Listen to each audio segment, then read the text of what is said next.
Now अभी हम पढ़ते हैं एडर या फिर इसी को समिंग एम्पलीफायर भी बोलते हैं। समिंग एम्पलीफायर एडर बोलो, चाहे कहीं कहीं पर इसको वोल्टेज एडर भी बोला जाता है। ठीक है, तो एडर, वोल्टेज एडर या फिर summing amplifier. Basically voltage adder या फिर समिंग एम्पलीफायर एक ऐसा ओपैम्प बेस्ड इलेक्ट्रॉनिक सर्किट होता है जो इनपुट वोल्टेज सिग्नल को ऐड करके added resultant output signal provide करता है। ठीक है, मतलब इस एम्पलीफायर सर्किट का या फिर इस ओपैम्प बेस्ड इलेक्ट्रॉनिक सर्किट के इनपुट में जो भी हम एक्सटर्नल वोल्टेज सिग्नल अप्लाई करेंगे उस सारे वोल्टेज सिग्नल को ये क्या कर देगा, ऐड करेंगे और ऐड करके proportional output voltage signal generate करेगा। ठीक है, नाम से ही क्लियर है, एडर। एडर मतलब ऐड करने वाला।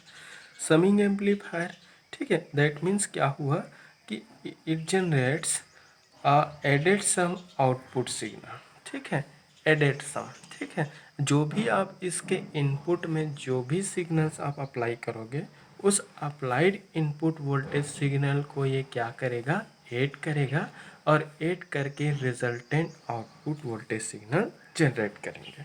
तो on the basis of connection or applied voltage signal to the input of op amp there are two types of adder circuit. एक को हम क्या बोलेंगे, इन्वर्टिंग एडर, और दूसरे को क्या बोलेंगे, एक इन्वर्टिंग एडर होगा और दूसरा क्या होगा, नॉन इन्वर्टिंग एडर। ठीक है, तो अब भाई जिसको हमें ऐड करना है, जिन सिग्नल्स को आपस में ऐड करना है वो सारे सिग्नल्स इस सर्किट के लिए इनपुट कहलाएगा। तो अप्लाइड इनपुट सिग्नल्स के बेसिस पर ही क्या होगा, एडर का दो टाइप होगा। अगर आप ओपाम सर्किट के इन्वर्टिंग टर्मिनल पे सारे सिग्नल्स को इनपुट की तरह दोगे तो वो इन्वर्टिंग एडर सर्किट बन जाएगा। और अगर हम ओपैम्प सर्किट के नॉन इन्वर्टिंग टर्मिनल पे एक्सटर्नल इनपुट सिग्नल्स को अप्लाई करेंगे तो वो नॉन इन्वर्टिंग एडर होगा। ठीक है, तो अप्लाइड इनपुट सिग्नल्स के ही बेसिस पर एडर का दो टाइप है। ये दो टाइप है, पहला है इन्वर्टिंग एडर और दूसरा नॉन इन्वर्टिंग एडर। ठीक है, दोनों ऐड ही करेंगे, रिजल्टेंट आउटपुट सिग्नल्स जो जनरेट होगा वो इनपुट सिग्नल्स का एडेड सम होगा। अब देखते हैं पहला वाला पर, इन्वर्टिंग एडर। ठीक है, इन्वर्टिंग एडर, तो इन्वर्टिंग एडर क्या होता है, बेसिकली ओपैम्प बेस्ड क्या होता है, इलेक्ट्रॉनिक सर्किट होता है जो इनपुट वोल्टेज सिग्नल्स को ऐड करके इन्वर्टेड आउटपुट सिग्नल प्रोवाइड करता है। इन्वर्टेड आउटपुट सिग्नल मतलब क्या होता है कि एडेड आउटपुट वोल्टेज जो सिग्नल होगा वो इनपुट सिग्नल्स के एडेड सम का इन्वर्टेड वर्जन होगा। तो अगर इनपुट सिग्नल्स का सम अगर पॉजिटिव होता है तो एडेड सम आउटपुट जो मिलेगा वो निगेटिव होगा। मतलब इनपुट और आउटपुट के बीच में फेस का जो रिलेशन होगा वो 180 डिग्री आउट ऑफ फेस। अगर इनपुट सिग्नल्स का जो सम है वो पॉजिटिव है तो आउटपुट निगेटिव होगा, अगर निगेटिव है तो वो पॉजिटिव। तो इनपुट और आउटपुट के बीच में फेस का रिलेशन क्या होता है, 180 डिग्री आउट ऑफ फेस होता है। तो ये समिंग एम्पलीफायर है, इन्वर्टिंग समिंग बोलो, चाहे समर बोलो, चाहे वोल्टेज एडर बोलो, चाहे सिंपली इसको एडर बोल सकते हैं। ठीक है, ये ओपैम्प सर्किट है, ये ओपैम्प का एग्जाम्पल है। कोई भी ऑपरेशनल एम्पलीफायर सर्किट में, ऑपरेशनल एम्पलीफायर में एटलीस्ट ये 5 टर्मिनल्स का होना जरूरी है। यहाँ पर है क्या है, ये एक दो टर्मिनल है वो डीसी बाइसिंग का होता है, एक को प्लस वीसीसी देते हैं और दूसरे को क्या बोलते हैं, निगेटिव वी। मतलब ये दोनों डीसी बाइसिंग वोल्टेज है। ये वाला टर्मिनल हमेशा ओपैम्प का क्या होता है, आउटपुट होता है। अगर आउटपुट वोल्टेज को मैं वी नाट मानता हूँ तो ये वी नाट यहाँ पर होगा। आप चाहते हैं तो यहाँ पे एक्सटर्नल लोड रेजिस्टेंस लगा सकते हो, नहीं लगाओगे तो भी चलेगा सर्किट में। ये निगेटिव ट्रायंगल शेप्ड जो स्ट्रक्चर है उसके लेफ्ट हैंड साइड पे निगेटिव से एक टर्मिनल निकाले हैं, इस टर्मिनल को इन्वर्टिंग बोलते हैं। और ये प्लस वाले टर्मिनल जो निकला है उसको बोलते हैं नॉन इन्वर्टिंग टर्मिनल। तो ये दोनों टर्मिनल जो है वो इसका क्या है, इनपुट है। तो अगर हम इन्वर्टिंग एडर के बारे में डिस्कस कर रहे हैं तो इसका नॉन इन्वर्टिंग टर्मिनल क्या रहेगा, ग्राउंडेड रहेगा। ठीक है, ग्राउंड पे कनेक्शन रहेंगे और सारे जितने भी इनपुट सिग्नल्स हैं जिसे हमें ऐड किया जाना है वे सारे सिग्नल्स को हम किस में अप्लाई करते हैं, इसके इन्वर्टिंग। ठीक है, तो इसके इन्वर्टिंग में अप्लाई कर देते हैं। तो मान लिया जाए मुझे 3 वोल्टेज सिग्नल्स को ऐड करना। सपोज एक वोल्टेज सिग्नल V1 है, दूसरा V2 है और तीसरा क्या है, V3। ये तीनों वोल्टेज सिग्नल्स हैं और तीनों वोल्टेज सिग्नल्स को मुझे आपस में क्या करना है, ऐड करना है और ऐड करके एक single output voltage signal generate करना है। तो सारे इनपुट वोल्टेज सिग्नल्स को हम किस में देंगे, इन्वर्टिंग टर्मिनल में ही देंगे। तो सपोज एक वोल्टेज सिग्नल है एक रजिस्टर के थ्रू, एक इसका एक रजिस्टर R1, इसको दे देते हैं वोल्टेज V1। दूसरा वोल्टेज सिग्नल जिसे मुझे ऐड करना है उसको भी एक रजिस्टर के थ्रू दे देता हूँ, इसको R2, इसको दे देता हूँ V2। तीसरा वोल्टेज सिग्नल जिसे मुझे ऐड करना है इसको दे देता हूँ मैं V3 और इसके सीरीज रजिस्टर R3। इस सारे जो वोल्टेज सिग्नल्स को हम इंडिविजुअल एक एक रजिस्टर के साथ हम क्या कर दिए हैं, आपस में कनेक्ट कर दिए और इसको किससे जोड़ दिए हम, इसके इन्वर्टिंग टर्मिनल। ठीक है, सपोज इस नॉन इन्वर्टिंग टर्मिनल पे जो वोल्टेज है उसको हम VA मान लेते हैं और इसके इन्वर्टिंग टर्मिनल पर जो वोल्टेज है उसको क्या मान लेते हैं, VB मान लेते हैं। ठीक है, क्योंकि हर एक एम्पलीफायर सर्किट में उसकी गेन को रिड्यूस करने के लिए निगेटिव फीडबैक प्रोसेस का यूज़ करते हैं। तो इसके इन्वर्टिंग और आउटपुट के बीच में एक रजिस्टर लगा देते हैं जिसको हम फीडबैक रजिस्टर क्या बोलेंगे, RF बोलते हैं। ठीक है, तो ये बन गया हमारा इन्वर्टिंग एडर सर्किट। सपोज इस applied input voltage at terminal inverting V1 के कारण इस रजिस्टर R1 पे फ्लो होने वाला करंट I1 है। इस इन्वर्टिंग टर्मिनल पे अप्लाइड सेकेंड वोल्टेज V2 के कारण फ्लो होने वाला करंट I2 है और इस थर्ड वोल्टेज V3 के कारण इस सर्किट में फ्लो होने वाला करंट को क्या मान लिया, I3 मान लिया। ठीक है, तो अगर मैं इस इन्वर्टिंग इस I1 I2 I3 सारे करंट को मैं incoming in toward this inverting terminal बोल दिया। सपोज यहाँ फ्लो होने वाला करंट को क्या मान लेता हूँ, I, और इधर एक जाने वाले करंट को क्या मान लेता हूँ मैं, IF फीडबैक में। तो यहाँ पर ये इन्वर्टिंग टर्मिनल है, ये इसका क्या है, नॉन इन्वर्टिंग। तो इन्वर्टिंग पॉइंट को अगर मैं B मान लूँ और नॉन इन्वर्टिंग को अगर A मान लूँ तो क्या करेंगे, apply KCL at apply KCL at point B। ठीक है, अब क्या करेंगे, पॉइंट B पे अपन KCL लगा लें। ये तो सर्किट बन गया। इन्वर्टिंग एडर क्यों बोला, क्योंकि सारे external applied input voltage signal है, वो सारे इनपुट वोल्टेज सिग्नल को हम इस सर्किट के इन्वर्टिंग टर्मिनल पे अप्लाई कर रहे हैं जिसे हमें ऐड किया जाना है।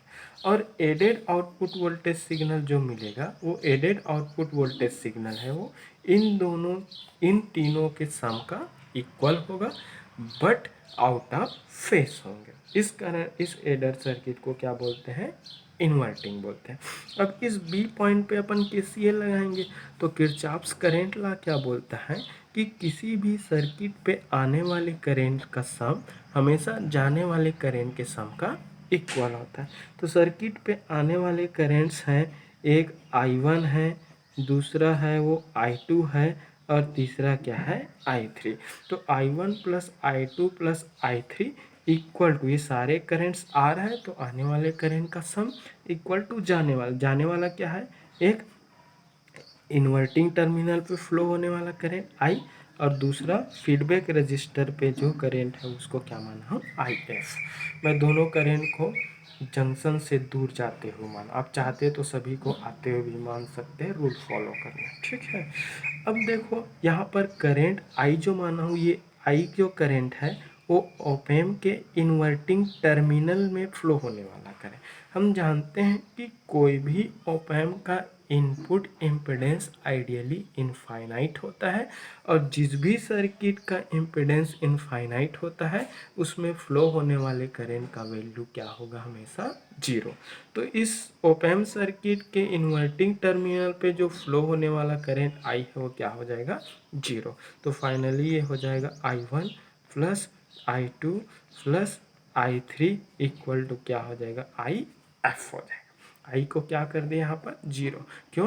क्योंकि हम जानते हैं कि ऑप एम्प के इनपुट इम्पीडेंस है वो क्या होता है, आइडियली जीरो, और जिस भी सर्किट का इम्पीडेंस इन्फिनिटी होगा उसमें करंट की वैल्यू ऑलवेज क्या होगा, जीरो। तो इस पे जीरो पुट कर दिया तो आई एफ बचा। अब चलो इस सारे जो करेंट्स हैं, सारे करेंट्स को हम वोल्टेज के फॉर्म में रिप्लेस कर देते हैं। तो I1 जो करंट कहाँ से फ्लो हो रहा है, इस V1 के कारण। कहाँ V1 से फ्लो होकर कहाँ पर जा रहा है, B पॉइंट पर। तो ये सोर्स है और कहाँ जा रहा है, B पॉइंट डेस्टिनेशन पर। तो I1 को हम रिप्लेस कर देते हैं। कोई भी ब्रांच में फ्लो होने वाला करंट क्या होता है, हमेशा source voltage minus destination voltage. Destination voltage क्या है, VB माना उसको, B पॉइंट के वोल्टेज को मैं अपने से VB माना, डिवाइडेड बाय दोनों के बीच का रेजिस्टेंस, मतलब branch resistance.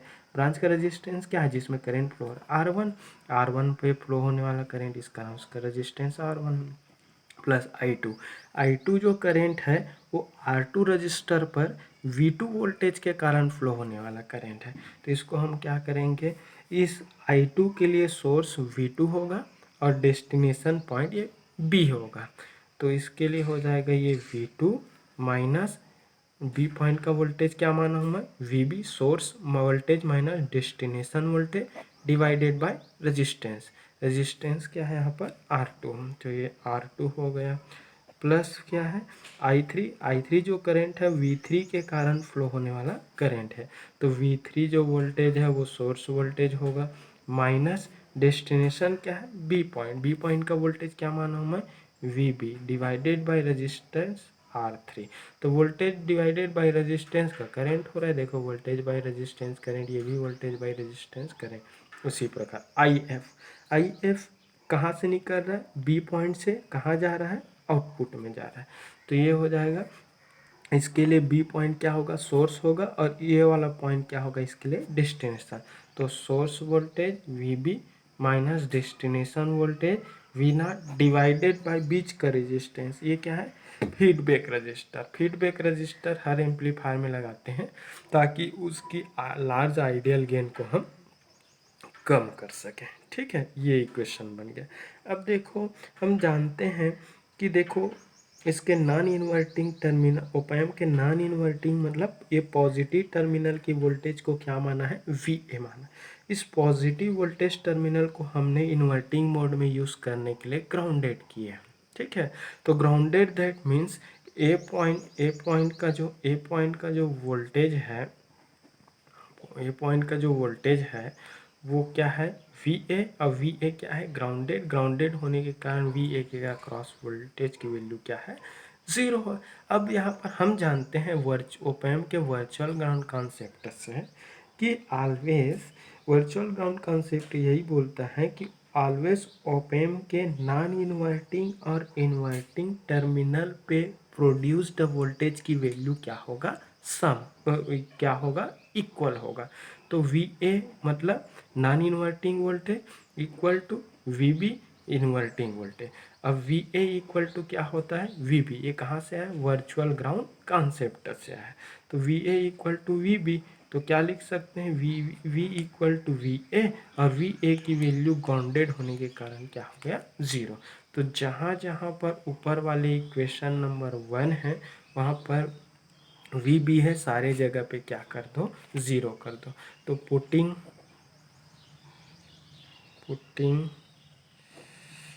VB equal to 0 in equation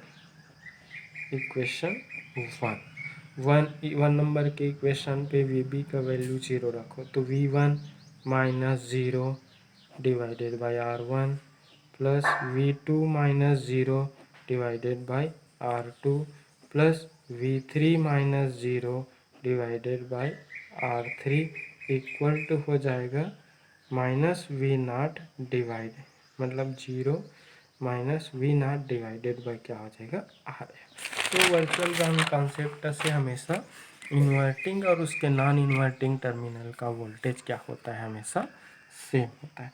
अब उसको फिर से क्या लिख सकते हैं, V1 by R1 plus V2 by R2 plus V3 by R3 और इक्वल टू हो जाएगा ये minus V0 divided by RF। ठीक है। अब देखो मुझे V0 चाहिए, तो V0 को एक तरफ दोनों साइड RF का मल्टीप्लाई कर दो, तो ये हो जाएगा V0 इक्वल टू क्या हो जाएगा माइनस V0, तो ये हो जाएगा RF into V1 by R1 plus V2 by R2 plus V3 by क्या हो जाएगा R3, ये हो जाएगा। ठीक है, तो V0 इक्वल टू माइनस का मल्टीप्लाई कर दो इधर, तो minus RF into V1 by R1 plus क्या हो जाएगा ये V2 बाई R2 प्लस क्या हो जाएगा V3 बाई R3, ये हो जाएगा। सपोज अगर मैं सर्किट में यूज्ड सारे एलिमेंट्स हैं उसको अगर इक्वल ले लेता हूँ, मान लिया जाए, सो दिस इज क्या हो जाएगा standard equation for output voltage signal in inverting adder circuit. Suppose the value of resistors RF equal to R1 equal to R2 equal to R3। अगर सारे रजिस्टर्स की वैल्यू सर्किट में हमने सेम लिया है तो RF बराबर R1 होगा, R2 equal to R2, R1 equal to R2, R2 equal to R3 equal to क्या ले लेते हैं R ले लेते हैं। तो इक्वेशन नंबर 2 से V0 इक्वल टू क्या हो जाएगा minus R to V1 by R plus V2 by R plus V3 by R, ऐसा होगा। सभी की वैल्यू को अगर सेम सेलेक्ट कर लिए तो फाइनली इसको सॉल्व करेंगे तो R कॉमन लेंगे तो इस R के साथ कैंसिल हो जाएगा, माइनस R बाई R हो जाएगा और ये क्या हो जाएगा V1 plus V2 plus V3, ऐसा हो जाएगा। ठीक है, और R आपस में क्या हो जाएंगे कैंसिल होंगे, तो V0 इक्वल टू हो जाएगा minus V1 plus V2 plus V3।